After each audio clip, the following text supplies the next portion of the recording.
Bob Stoker wearing a tracksuit, which is certainly unusual. But both he and Don Revie looking so relaxed. Opposed each other in a cup final away back in 1955 when Don Revie was in the Manchester City side, beaten by Bob Stoker's Newcastle. He and Bobby Kerr, the two smallest captains ever in a Wembley Cup final. Bremner standing at 5'4.5", and Bobby Kerr, 5'4".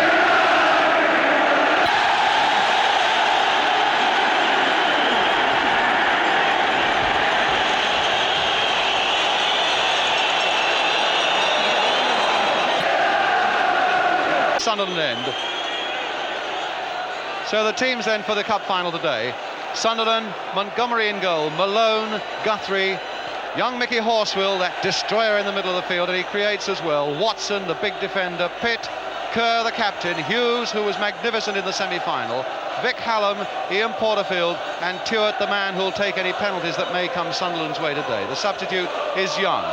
Leeds, Harvey, Reaney, Cherry, Billy Bremner, Madeley, Norman Hunter, Peter Lorimer, Clark, who scored the winning goal, of course, in the cup final last year, Jones, Giles, Gray, and their substitute, Terry Yorath. 10 full internationals in that Leeds United side.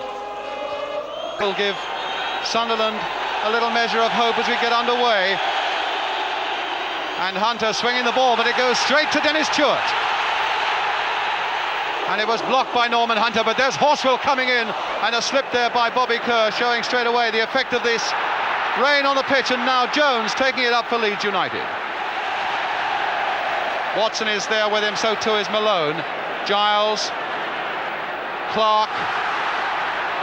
Very strong challenge there by Richie Pitt, and it's a throw given to Leeds United, although the Sunderland fans thought that Reaney just got a touch to it, and I would rather agree with them. Not a good ball by Bremner. Straight to Kerr. Leaving it now for Hughes. Malone advancing down the right. And now Giles, but that's a foul by Cherry on Billy Hughes. Tuart inside, calling for it from Porterfield. Hallam slips over, and a great shot there by Billy Hughes. Took it well on the run. Clark, Giles, and played first time by Giles nicely into the path of Mick Jones. But again, Watson tackling well and tackling fairly, but it's with Clark. Touch off this time for Johnny Giles, and that was charged down. Reaney whacking it in there again. Horswell losing control. Clark almost with a shot as the red and white striped shirts hurled themselves at Alan Clark, and Hunter going through the tackle now. And it's little Kerr again setting the right example to his team, but Kerr must have thought that was going over, and the long leg of Norman Hunter. Guthrie again. Reaney nodding that one away, but only as far as Horswell. Oh, and that was a fraction wide. There was a deflection after Horswell had hit it. A few worry lines, I would have thought, on Bob Stoker's face. The Leeds beginning to spray it around a bit now. In the centre there, the man in the trophy. Easier. Giles, a long sweeping ball again towards Alan Clark. Malone challenging hard. Bremner, a touch off for Lorimer. Now, is this Lorimer's chance? This must be Lorimer's chance. Crossed there towards Mick Jones. Oh, and a beautiful header away by Malone. Crossed again and passed. Well, that was Dick Malone after Clark had gone in there, and it looked as though it was almost a free header. And that must be Harvey's, but he's under a lot of pressure.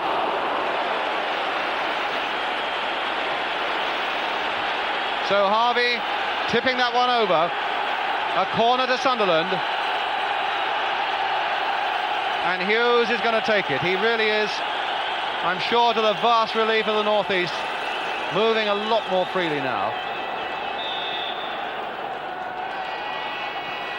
A deep one again. Watson is right in there. So too is Hallam. And Porterfield! Oh, Porterfield has scored! And Sunderland, the underdogs, are in the lead. Ian Porterfield, the first goal he scored in the Cup this season, and he waits for Wembley to do it. Well, there it's coming over now, and remember that Porterfield is a left-footed player, a naturally left-footed player. He's got a lot of room there, and it's a right foot volley, and he keeps it down beautifully. So easy to have slashed it over the bar, but kept down so well. So that really does open up the 1973 final. Ian Porterfield. And Don Revie with a problem or two. And look at him. After all, the thin team wearing stripes at Wembley has been beaten. That was Huddersfield in 1938. There are some red and white straps up on those terraces this afternoon. To Horsworth. Bremner was closing very quickly, but not quickly enough. But Cherry taking possession and finding Madeley. And there's room ahead now for Madeley to begin one of those runs. Reaney away on the right for him, but here's Clark in a lot of space, and Clark denied at the very last by Dave Watson. Gave Clark all that space, but he just was denied a final clear shot. So a corner to Leeds, Peter Lorimer with it. Bremner right in there again, it's the fist of Montgomery. He really has used them well. Lorimer again, that's a good looking cross as well. Madeley going in, but not enough power, and Sunderland scramble it away. Madeley once more, turned back towards Clark. And Tuart there, now Lorimer! And again, Montgomery gets in the way of it. And Sunderland were all over the place for a moment there, and it nearly came back to Lorimer. They still haven't got it away properly, but it's at least a Sunderland throw. Just keeping it there. Hughes going in, and Harvey getting it, losing it, and getting it again. Giving a dig to Vic Hallam there on the in the process. He's punched rather than caught. Simple, logical football, common sense, but that's the way Sunderland have played it, and they've reaped the reward they've got of one goal. But here comes the second half. We'll just wait and see whether simple, logical, common sense football can win the cup against all the odds for Sunderland here this afternoon. There's Hunter to Horswill, and now it's with Hughes. And it'll be Billy Bremner who'll take the free kick. Bremner now lining up this free kick for Leeds. They're all going in on... that was Clark, and the ball is in the back of the net, but there obviously was an infringement put there by Cherry, and Clark was quite clearly running at the goalkeeper and not the ball.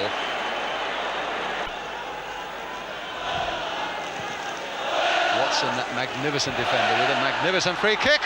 And now Hughes, will he do something with this one? Oh, Tuart let one go there. Porterfield again, that time with the left foot. Guthrie lining one up.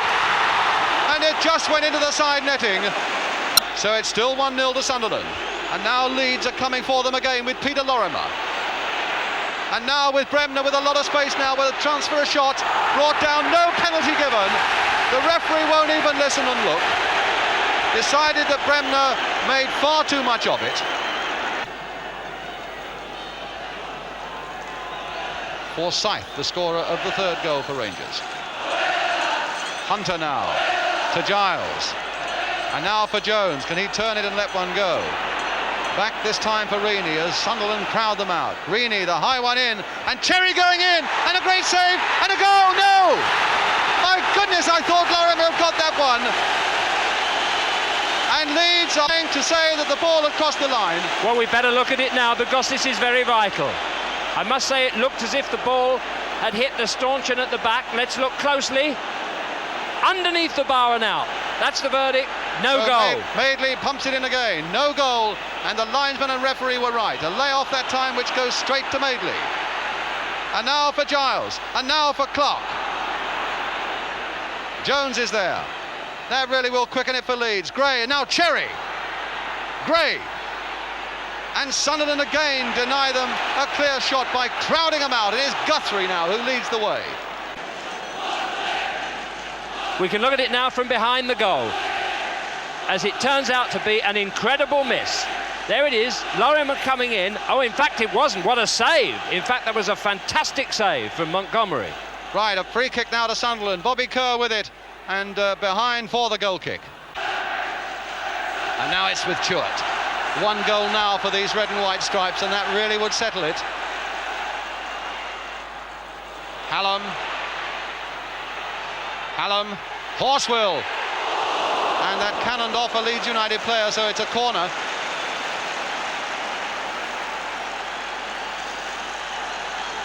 Mickey Horswill.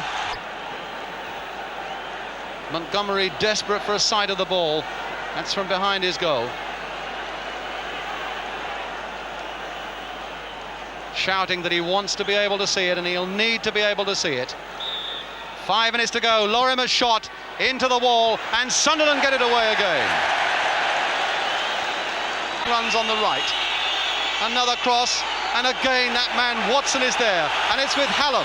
3-4 of Sunderland against 2 of Leeds, and Tuart now, and if he plays it across, he's got Kerr unmarked, but Madeley as ever is back, but Madeley loses it to Kerr, and Tuart is coming in again, and now his side foot there for Hallam, and Hallam again, and a tremendous save by Harvey, and Hallam can't believe it. That was incredible.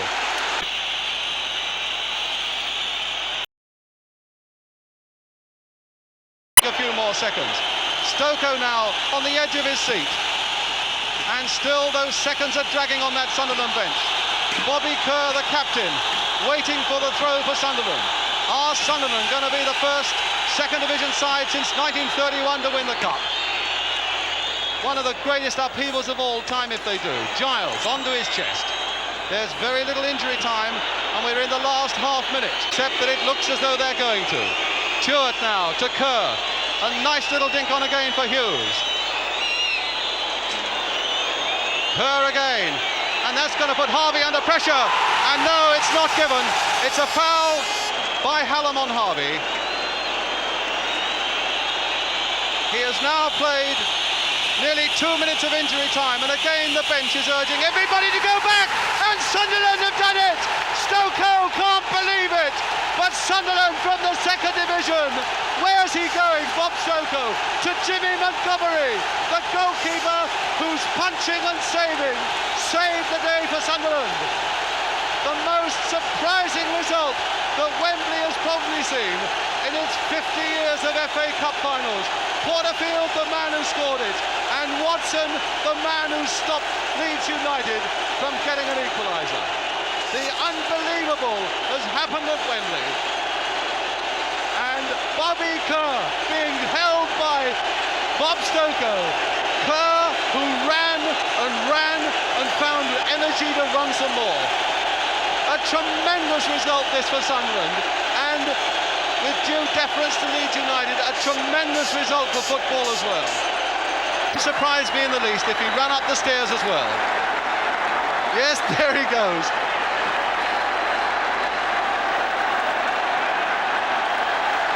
The result to confound everybody, that it's Sunderland who will get the cup. The chairman of Sunderland, Her Royal Highness, the Duchess of Kent.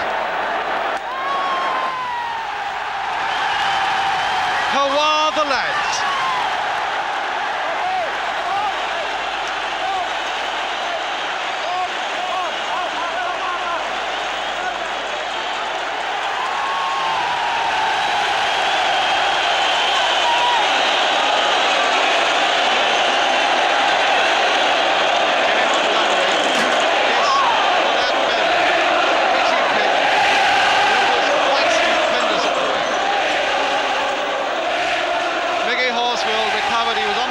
Exhaustion at the end. Big Dave Watson, magnificent. Billy Hughes, Vic Hallam, Ron Guthrie, oh, Dick Malone,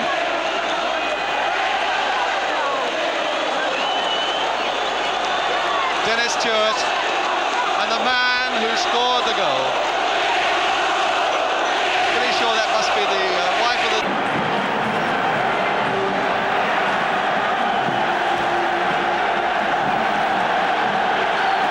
Stokoe quite rightly joining in that lap of honour with his players.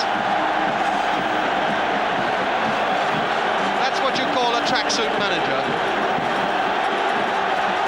And they came down in their thousands from the northeast. They came down with hope, and they go back with the cup. There is that fantastic score. Leeds United 0, Sunderland 1. And that is the message. 1973 Cup final winners, Sunderland.